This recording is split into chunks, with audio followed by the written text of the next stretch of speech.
ప్రభువైన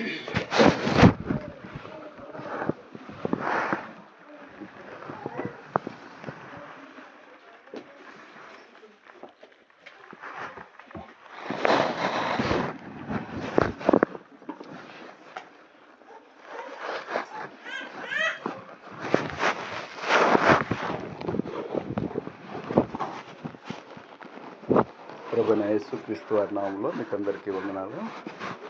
పరిశుద్ధ గ్రంథం బైబిల్ నుండి ఒక మాట చదువుకున్నాం సంఘ ప్రార్థన నిమిత్తమై. కీర్తన గ్రంథము 121 అధ్యాయము. కీర్తన గ్రంథము 121 అధ్యాయము మొదటి 2 వచనాలు మనం కలిసి చదువుకున్నాం. కీర్తన గ్రంథము 121 అధ్యాయము మొదటి 2 వచనాలు మనం అందరం కలిసి చదువుకున్నాం. కొండల తట్టు నా కళ్ళెత్తుచున్నాను, నాకు సహాయం ఎక్కడి నుండి వచ్చును? యెహోవా వలనే నాకు సహాయం కలుగును. ఆయన భూమి ఆకాశమును సృజించిన వాడు. దేవుడు ఈ వాక్యాన్ని దీవించి మనందరి కొరకై విడిచి పంచిపెట్టునుగాక. ఈ దావీదు కీర్తనకారుడు తాను దేవుని వైపు తాను చూస్తున్నట్టుగా ఈ 2 వచనాల్లో మనకు తెలియపరచబడుతూ ఉంటున్నది. కొండల తట్టు నా కళ్ళెత్తుచున్నాను, నాకు సహాయం ఎక్కడి నుండి వచ్చును? యెహోవా వలననే నాకు సహాయం కలుగును. ఆయన భూమి ఆకాశమును సృజించిన వాడు. మనము ప్రార్థన చేటుకు చేరి వచ్చిన మనమందరము దావీదు గుర్తించిన ప్రకారం మనం కూడా దేవుని యొక్క శక్తిని, ఆయన దేవుని సహాయాన్ని కోరుకుంటున్నాడు. కానీ ఎక్కడి నుండి మనకు సహాయం కలుగుతుందని తను ప్రశ్న ఉంది. కానీ దాని కిందనే యెహోవా వలనే నాకు సహాయం కలుగును. ఎందుకు కలుగుతుందంటే ఆయన భూమి ఆకాశమును సృజించినవాడు. ఆయన గుర్తిస్తూ వచ్చాడు. యెహోవా దేవుడు యేసు ప్రభు వారు ఏమైనాడో, ఆయన శక్తి ఏమిటో ఆయన గుర్తించిన వాడుగా ఉంటున్నాడు. నా జీవితంలో మొదట యేసుక్రీస్తు ప్రభు వారు ఏమై ఉన్నాడో, ఆయన సృష్టికర్త అని దావీదు మహారాజు గుర్తించి ఉంటున్నాడు. ఆయన భూమిని ఆకాశాన్ని కలుగజేశాడని, సర్వ సృష్టిని కలుగజేశాడని దావీదు మహారాజు గుర్తించి ఉంటున్నాడు. కనుక సమస్తము ఆయనవే, ఆయన ద్వారా మనకు సహాయం దొరుకుతుందని, ఆయన వల్లే నాకు సహాయం దొరుకుతుందని ఆయన తెలియజేస్తూ ఉంటున్నాడు. మొదటి వరుసలో 2వ వచనంలో మొదటి వరుసలో యెహోవా వలననే నాకు సహాయం కలుగునని ఆయన గుర్తిస్తూ వచ్చాడు. ఎందు నిమిత్తమనగా ఆయన భూమిని ఆకాశాన్ని కలుగజేసిన దేవుడని తాను గ్రహిస్తూ వచ్చాడు. నా జీవితంలో ప్రార్థన చేరి వచ్చిన మనము మొదట దేవుడు ఏమై ఉన్నాడో మనం గుర్తెరగాలి. ఆయన శక్తి ఏమిటో, ఆయన గొప్పతనం ఏమిటో మనం గుర్తెరిగినట్లయితే మనము ప్రార్థించినప్పుడు మనకు ఆయన ద్వారా సహాయం దొరుకుతుంది. ఆ రీతిగా దావీదు మహారాజు తన ప్రతి పరిస్థితిలో ఆయన వైపు తను చూస్తూ వచ్చాడు, ఆయనకు మొరుపెడుతూ వచ్చాడు. ఆయన గొప్ప విజయాన్ని పొందుతూ వచ్చాడు. శత్రువుల మీద అనేకమైన విజయాలు పొందుతూ వచ్చాడు. నా జీవితంలో కూడా మన ప్రతి పరిస్థితిలో, ప్రతి బాధలో, ఇరుకులో, ఇబ్బందుల్లో, కష్టాల్లో, వ్యాధి బాధల్లో మనము మొదట ఆయన శక్తిని మనం గుర్తెరగాలి. ఆయన ఏమైనా చేయగలడు. ఆయన సృష్టికర్త, నిన్ను నన్ను కలిగజేసిన దేవుడు, భూమిని ఆకాశాన్ని కలిగజేసిన దేవుడు. ఆయనకు అసాధ్యం ఏమీ లేదని మనం మొదట గుర్తెరిగితే కనుక మనము మన యొక్క ప్రార్థన ఆయన అంగీకరిస్తాడు. మనం ఆయన శక్తిని ఎరుక్కోకుండా మనం ప్రార్థించినప్పుడు మనకు అంత గొప్ప నిరీక్షణ ఉండదు, గొప్ప విశ్వాసం కూడా ఉండదు. మొదట ఆయన శక్తిని మనం ఎరిగినప్పుడు మనకు విశ్వాసం మనకు కలుగుతుంది, నిరీక్షణ కూడా కలుగుతుంది. ఆయన ద్వారా మనకు సహాయం కలుగుతుందని మనం చెప్పగలుగుతాం అన్నమాట. దావీదు మహారాజు అందుకే ఆయన చెప్పగలుగుతూ వచ్చాడు, యెహోవా వలనే నాకు సహాయం కలుగుతుందని ఆయన చెప్పగలుగుతూ వచ్చాడు. నా జీవితంలో కూడా యెహోవా వలన నాకు సహాయం కలుగుతుందని నేను చెప్పేవారంగా ఉండాలి. ఆయన శక్తిని మనం గుర్తించినప్పుడు మనకు ఆయన ద్వారా సహాయం కలుగుతుందని, దొరుకుతుందని మనం చెప్పగలవచ్చు. మరొక సందర్భాన్ని చూస్తాం. హెబ్రీయులకు రాసిన పత్రిక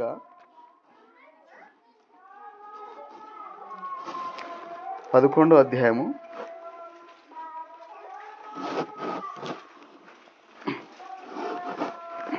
6వ వచనం. హెబ్రీయులకు రాసిన పత్రిక 11వ అధ్యాయము 6వ వచనం. విశ్వాసం లేకుండా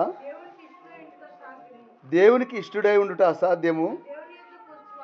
దేవుని యొద్దకు వచ్చేవాడు ఆయన ఉన్నాడనియు తన్ను వెదుకు వారికి ఫలం దయచేవాడనియు నమ్మవలను కదా. విశ్వాసం లేకుండా దేవునికి ఇష్టడై ఉండుట అసాధ్యము. దేవుని యొద్దకు వచ్చేవాడు ఆయన ఉన్నాడనియు తన్ను వెదుకు వారికి ఫలము దయచేవాడనియు నమ్మవలను కదా. నమ్మిక లేకుండా, విశ్వాసం లేకుండా దేవునికి ఇష్టడై ఉండుట అసాధ్యమని మనకు ఇక్కడ రాయబడి ఉన్నది. మనము ఆయన వద్దకు వచ్చి ఉన్నాము. ఆయన ఉన్నాడని, దేవుడు ఉన్నాడని మనం నమ్మాలి. మనం ఏదైతే వెతుకుతూ ఉన్నామో, మన ఏ అక్కర కొరకు మనం ప్రార్థిస్తూ ఉంటున్నామో ఆయన ఫలం దయచేస్తాడని మనం నమ్మాలి. మొదట ఇటు నమ్మకం లేకుండా మొదట ఆయన శక్తిని మనం గుర్తించాలి. దావీదు గుర్తించినట్టుగా ఆయన సృష్టికర్తని మనం గుర్తించాలి. రెండవదిగా నమ్మాలి. ఆయన ఫలం దయచేవాడని మనం నమ్మాలి. ఆయన యొద్దకు వచ్చేవాడు ఆయన ఉన్నాడని నమ్మాలి. తను వెదుకు వారికి ఫలం దయచేవాడని మనం నమ్మాలి. మనం నమ్మకం లేకుండా మనకి ఏది పొందలేం. విశ్వాసం లేకుండా ఆయనకి ఇష్టడుగా మనం ఉండలేం. మన పితరులు అనేక మంది భక్తులైన వారు విశ్వాసంతో ఆయనకు మొరపెడుతూ వచ్చారు. వారు విడుదల పొందుతూ వచ్చారు. వారి జీవితంలో గొప్ప నెమ్మది పొందుతూ వచ్చారు. స్వస్థ పొందుతూ వచ్చారు. మత్తయి సువార్త 8వ అధ్యాయము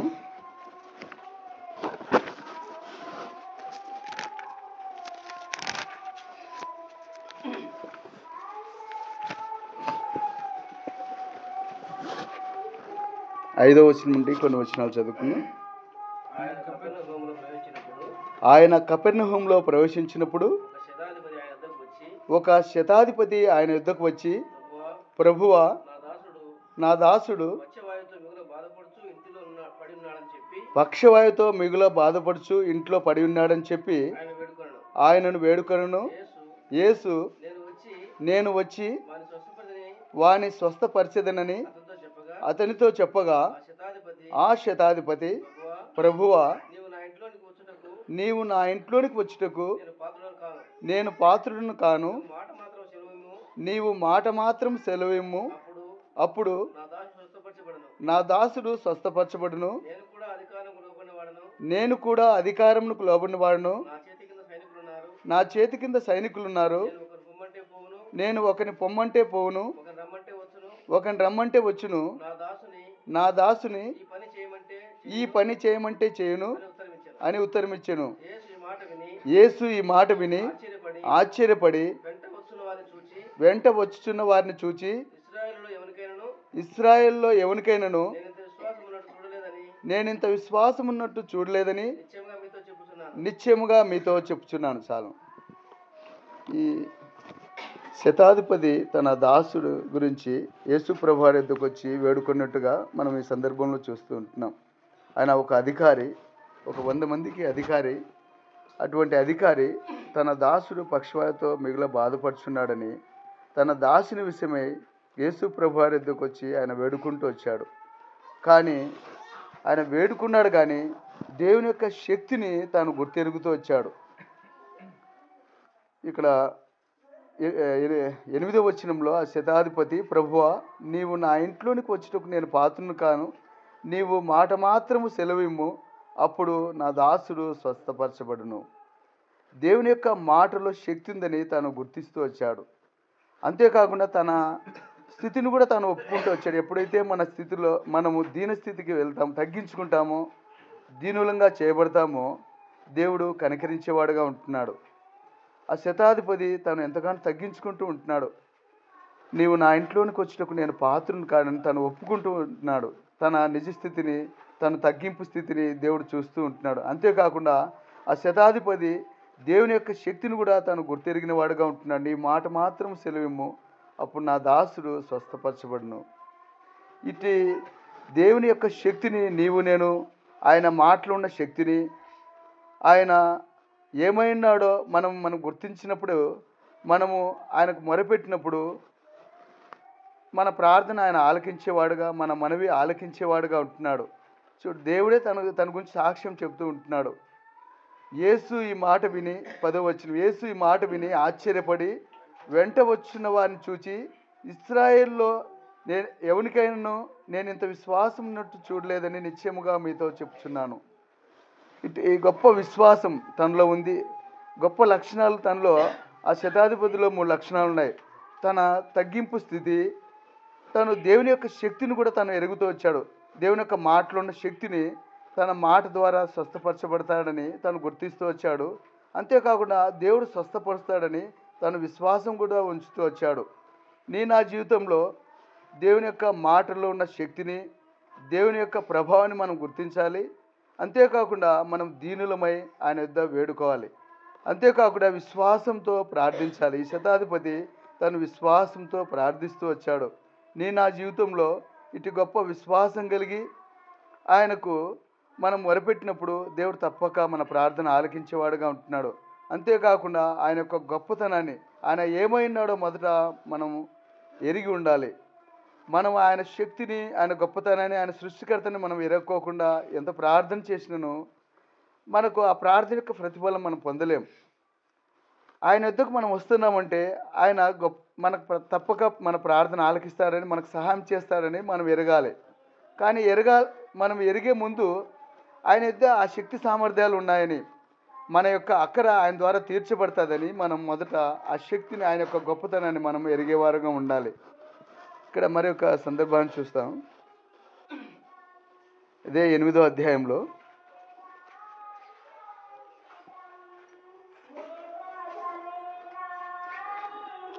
మత్తయి సువార్త 8వ అధ్యాయము 9వ అధ్యాయము క్షమించండి, మత్తయి సువార్త 9వ అధ్యాయము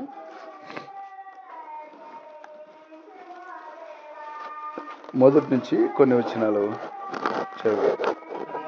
తరువాత ఆయన దోణెక్కి సముద్రం దాటి తన పట్టణంలో ప్రవేశింపగా, ఇదిగో జనులు పక్షవాయుతో మంచం పట్టిన ఒకని ఆయన వద్దకు తీసుకుని వచ్చిరి. యేసు వారి విశ్వాసం చూచి, కుమారుడా, ధైర్యముగా ఉండము, నీ పాపములు క్షమించబడి ఉన్నవని పక్షవాయువు గలవానితో చెప్పును. చాలండి. ఈ పక్షవాయువు గలవాడిని 4 సహోదరులు, 4 మనుషులు ఆయన మంచంతో కూడా యేసు ప్రభు వారు ఉన్న ఇంటిలోనికి వారు తీసుకుని వచ్చారు. యేసు ప్రభు వారు వారి యొక్క విశ్వాసాన్ని చూస్తూ వచ్చాడు. ఆ పక్షవాయువు గలవాని విశ్వాసము, అంతేకాకుండా 4 మనుషుల యొక్క విశ్వాసం, వారి విశ్వాసము చూచి నా జీవితంలో ఇటు గొప్ప విశ్వాసంతో మనం యేసు ప్రభు వారి వద్దకు వచ్చినప్పుడు ఆయన మన ప్రార్థన ఆలకించేవాడుగా, మన యొక్క అక్కర తీర్చేవాడుగా, మనకు ప్రతిఫలం దయచేసేవాడుగా ఉంటున్నాడు. ఇక్కడ ఇదే మత్తయి సువార్త 9వ అధ్యాయంలో ఈ విధంగా రాయబడింది. కానీ మార్కు సువార్తలో అయితే వారు ఆ ఇంట వెళ్ళుటకు వారికి స్థలం లేనందున ఇంటి పైకి ఎక్కి పైకప్పు తీసి ఇంట్లోకి యేసు ప్రభు వారు ఉన్న చోట మంచంతో కూడా ఆయన దించుతూ వచ్చారు. వారు ఎంతగానో విశ్వాసం లేకుండా ఆ పని వారు చేయలేరు. యేసు ప్రభు వారు తప్పక స్వస్థపరుస్తారని వారు నమ్మిక ఉంచుతూ వచ్చారు. అందుకే వారు విశ్వాసంతో యేసు ప్రభు వారి వద్దకు ఆ పక్షవాయు గల వారిని తీసుకొని వచ్చారు. యేసు ప్రభు వారే వారి గురించి మాట్లాడుతూ వచ్చాడు.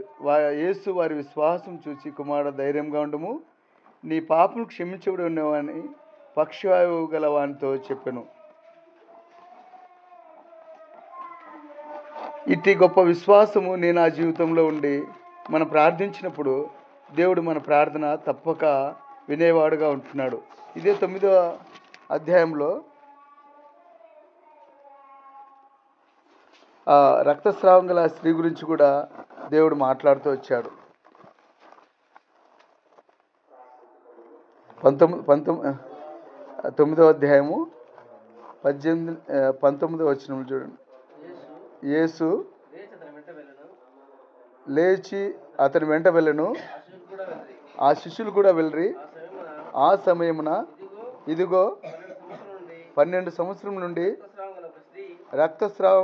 రక్తస్రావ రోగం గల ఒక స్త్రీ, నేను ఆయన పై వస్త్రం మాత్రము ముట్టితే బాగుపడదునని తనలో తాను అనుకొని ఆయన వెనుకకు వచ్చి ఆయన వస్త్రపు చెంగు ముట్టెను.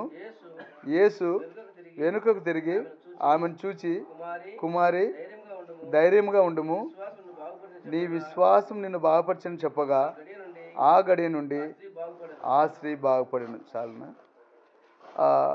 రక్తస్రావం గల స్త్రీ 12 సంవత్సరాల నుండి తను ఎంతగానో అనేకమైన వ్యయ ప్రయాసాలతో అనేకమైన వైద్యుల దగ్గర తను చూపించుకొని తన ధనమంతా వ్యయపరుచుకునేది, కానీ తను ఏమాత్రం స్వస్థ పొందలేకపోతూ వచ్చింది. ఇదే మార్కు సువార్తలో ఇంకా స్పష్టంగా రాయబడింది. కానీ 5వ అధ్యాయము 25వ వచనంలో 12 ఏళ్ల నుండి రక్తస్రావ రోగం కలిగిన ఒక స్త్రీ ఉండెను. ఆమె అనేక వైద్యుల చేత ఎన్నో తిప్పలు పడి తనకు కలిగినదంతా వ్యయం చేసుకుని ఎంత మాత్రమును ప్రయోజనం లేక మరింత సంకటపడెను. చూడండి, ఆ స్త్రీ తను 12 సంవత్సరాల నుంచే రక్తస్రావ రోగంతో ఎంతగానో బాధపడుతూ ఉంటున్నది. అంతేకాకుండా తన కలిగినంత వ్యయం చేసుకున్నది. తను ఎంతగానో తిప్పలు పడినట్టుగా ఇక్కడ రాయబడింది. అంతేకాకుండా మరింత సంకటపడను అని రాయబడింది. తన దీన స్థితిని దేవుడు చూస్తూ వచ్చాడు. నేను ఆ జీవితంలో మనం ఎప్పుడైతే దీనులమై ఆయన ఎద్దుకు వస్తామో, తగ్గించుకొని ఆయన ఎద్దుకు వస్తామో, విశ్వాసంతో ఆయన ఎద్దుకు వస్తామో, ఆయన మన స్థితిని ఎరిగి ఆయన మనను కనికరించేవాడుగా, మన ప్రార్థన ఆలకించేవాడుగా, మనను బాగు చేసేవాడుగా, మన యొక్క అక్కర తీర్చేవాడుగా యేసుప్రభు వారు ఉంటున్నాడు. నేను ఆ జీవితంలో ఆయన యొక్క శక్తిని, గొప్పతనాన్ని, ఆయన ఏమైనాడో దావీదు ఏ రీతిగా గుర్తించాడో, నేను ఆ జీవితంలో ఆయన సృష్టికర్తని మనం ఎదిగి ఆయన ఎందు మనం విశ్వాసంతో ప్రార్థించినప్పుడు, దీనులమై మనం ప్రార్థించినప్పుడు, తగ్గించుకొని మనం ప్రార్థించినప్పుడు తప్పక ఆయన మన ప్రార్థన ఆలకించి మన అక్కర ఆయన ఎరిగి ఆయన మనకు ప్రతిఫలం దయచేసే దేవుడుగా ఉంటున్నాడు. ఇక్కడ రాయబడి ఉన్నది కీర్తన గ్రంథము 34వ అధ్యాయము 6వ వచనంలో రాయబడి ఉన్నది. ఈ దీనుడు మొరపెట్టగా యెహోవా ఆలకించును, అతని శ్రమలన్నిటి నుండి అతన్ని రక్షించును. ఎప్పుడైతే మనం దీనులంగా విరిగి నలిగిన హృదయం కలిగి తగ్గించుకొని మనం మొరపెడతామో మన ప్రార్థన ఆయన ఆలకిస్తాడు. మన శ్రమలన్నిటిలో నుండి ఆయన రక్షించే దేవుడుగా ఉంటున్నాడు. ఇదే యోబు గ్రంథం 36వ అధ్యాయము 6వ వచనంలో రాయబడింది. యోబు గ్రంథము 36వ అధ్యాయము 6వ వచనంలో రాయబడినది. 2వ వరుసలో 6వ వచనం, భక్తిహీనుల ప్రాణమును ఆయన కాపాడు, ఆయన దీనులకు న్యాయం జరిగించును. ఆయన దీనులకు న్యాయం జరిగించే దేవుడు, తప్పక న్యాయం జరిగిస్తాడు. మనం ఎప్పుడైతే మన దీన స్థితిని చూస్తాడు, మనం గొప్పవారమని కాదు, కానీ మనం ఎప్పుడైతే తగ్గించుకొని ఆయన పాదాల ఎద్దుకు వస్తామో, విశ్వాసంతో ఆయన ఎద్దుకు వస్తామో, ఆయన గొప్పతనాన్ని, ఆయన శక్తిని మనం ఎరిగి ఆయన ఎద్దుకు వస్తామో తప్పక మన ప్రార్థన ఆలకిస్తాడు, తప్పక మనకు న్యాయం తీస్తాడు. మా లూకాసు వార్త 18వ అధ్యాయంలో కూడా విధవరాలు ఆ అన్యాయస్తుల న్యాయాధిపతి వద్దకు వచ్చినప్పుడు ఆయన ఏ రీతిగా ఆయనకు న్యాయం తీరుస్తూ వచ్చాడో, యేసుప్రభు వారు కూడా ఆయన న్యాయవంతుడు, తప్పక మనకు న్యాయం తీర్చే దేవుడు. మనం విశ్వాసం లేకుండా మన ప్రార్థన ఎంత మాత్రం అంగీకరించబడదు, మనకు ప్రతిఫలం ఎంత మాత్రము జవాబు రాదన్నమాట. నేను నా జీవితంలో కీర్తన గ్రంథం 121వ అధ్యాయము మరొకసారి చదువుకొని మనం ప్రార్థనలోకి వెళ్దాం.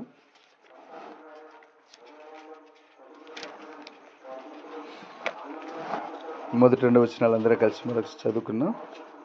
కొండల తట్టు నా కన్నులెత్తుచున్నాను, నాకు సహాయం ఎక్కడి నుండి వచ్చును? యెహోవా వలనే నాకు సహాయం కలుగును. ఆయన భూమి ఆకాశమును సృజించినవాడు. దావీదు ఏ రీతిగా గుర్తిస్తూ వచ్చాడో, ఆయన భూమి ఆకాశము సృజించిన దేవుడని, ఆయన సృష్టికర్తని గుర్తిస్తూ వచ్చాడు. నీవు నేను కూడా ఆయన సృష్టికర్తని మనం ఎప్పుడైతే గుర్తిస్తామో, ఎప్పుడైతే మనం తెలుసుకుంటామో, ఆయన మనం ప్రార్థించినప్పుడు, విశ్వాసంతో ప్రార్థించినప్పుడు, మనం దీనులమై ప్రార్థించినప్పుడు, మన ప్రార్థన తప్పక ఆయన అంగీకరించే దేవుడుగా ఉంటున్నాడు. ఆ శతాధిపతి ఏ రీతిగా ఆయన మాట మాత్రం సెలవిస్తే నా దాసు స్వస్థపరచబడతాడని తను గుర్తిస్తూ వచ్చాడో, తను తగ్గించుకొని మీరు నా ఇంట్లోకి వచ్చినప్పుడు నేను పాత్రను కానీ తను తగ్గించుకుంటూ వచ్చాడు. అంతేకాకుండా విశ్వాసం తను దేవుని ఎద్దుకు వచ్చాడు. యేసుప్రభు వారే సాక్ష్యం చెప్తూ వచ్చాడు. ఇశ్రాయేల్లో నేను ఇంత విశ్వాసం నేను చూడలేదని యేసుప్రభు వారే తన గురించి సాక్ష్యం చెప్తూ వచ్చాడు. ఆ రీతిగానే రక్తస్రావం గల స్త్రీ కూడా తను దేవుని ఎద్దుకు తను దీన స్థితిలో, సమస్తము కోల్పోయిన స్థితిలో తను ఎన్నో తిప్పలు పడింది. తను ఎంతగానో తమ ధనాన్ని అంతా వ్యయపరుచుకుంది. తను కేవలం విశ్వాసంతో తన వస్త్రపు చెంగు మాత్రం ముడితే చాలు నేను బాగుపడతానని తన విశ్వాసంతో తను వచ్చింది. దేవుని యొక్క శక్తిని తను గుర్తించింది. అంతేకాకుండా దేవుడు తప్పక నన్ను స్వస్థపరుస్తాడని తన వస్త్రపు చెంగు మాత్రం ముడితే నేను స్వస్థనంతాను తను గుర్తిస్తూ వచ్చింది. విశ్వాసంతో యేసుప్రభు యొక్క వస్త్రపు చెంగును తను ముట్టుకుంటూ వచ్చింది. ఆ రీతిగానే తను పొందుతూ వచ్చింది. తను ఆ పక్షవాయు గల వాడు కూడా తను స్వస్థ పొందుతూ వచ్చాడు. యేసుప్రభు వారి యొక్క విశ్వాసం చూచి తనను స్వస్థపరుస్తూ వచ్చాడు. అంతేకాకుండా తన పాపాలు కూడా క్షమిస్తూ వచ్చాడు. నేను నా జీవితంలో ఇటు విశ్వాసంతో దేవుని యొక్క శక్తిని ఎరిగి విశ్వాసంతో దీనులమై మనం ప్రార్థించినప్పుడు తప్పక మన ప్రార్థన అంగీకరిస్తాడు. దేవుడు ఈ వాక్యాన్ని దీవించును గాక.